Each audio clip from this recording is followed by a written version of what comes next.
அது தன் சகல பாவங்களின் நிமித்தமும் கர்த்தரின் கையில் இரட்டிப்பாய் அடைந்து தீர்ந்ததென்றும் அதற்கு கூறுங்கள். அப்படின்னா என்னங்க? ஆமென். போர் முடிந்ததுடனே நமக்கெல்லாம் என்ன போர் முடிஞ்சிச்சு? பொதுவாக என்ன சொல்லுவோம்? வேதாகமத்தில் யாரோடு நாம் போரிட வேண்டியது இருக்கிறது? வேதம் காண்பிக்கிற மேலோட்டமான வேதத்தில் இருந்து நாம் அறிந்து கொள்ளக்கூடிய காரியம் என்ன? வானமண்டலத்தில் இருக்கிற பொல்லாத ஆவிகளோடும் வானமண்டலத்தில் இருக்கிற பலவிதமான ஆமென் துரைத்தனங்களோடும் அதிகாரங்களோடும் அந்தகார லோகாதிபதிகளோடும் நமக்கு போர் இருக்கிறது, யுத்தம் இருக்கிறது. வேதம் அப்படி சொல்லுது.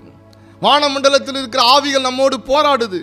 நம்மை வளர விடாமல், நம்மை சுகமாக இருக்க விடாமல், நம்மை ஆசீர்வாதமாக இருக்க விடாமல், சமாதானமாக இருக்க விடாமல் அது போராடி கொண்டிருக்கிறது. அந்த போராட்டம் இருக்கும் என்று வேதம் சொல்லுது. அதோடு கூட வேதத்தில் நாம் பார்க்கிறோம், நம்முடைய சரீரத்தில் போர் செய்கிற இச்சையா. அது எப்படி போர் செய்து?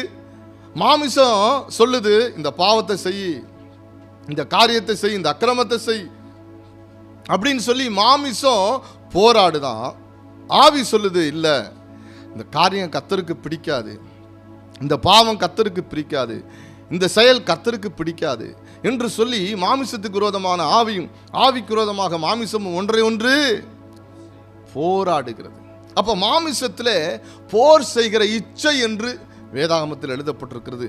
நமக்குள்ள இருக்கிற அந்த தேவையற்ற அந்த ஆசை, தேவையற்ற காரியத்தின் மேல் இருக்கிற விருப்பம், அதற்கு பேர் தான் இச்சை.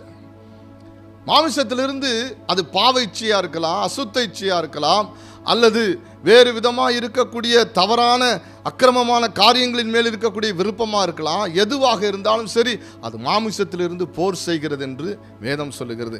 ஆனால் கர்த்தர் எருசலேமோடு பச்சமாய் பேசி சொல்லக்கூடிய காரியம் என்ன? உன் போர் முடிந்தது.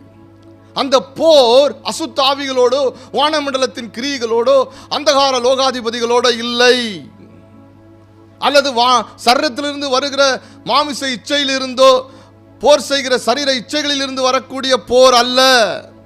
இந்த போர் கர்த்தரோடு கர்த்தருடைய ஜனங்களுக்கு இருந்த போரை குறிக்கிறது.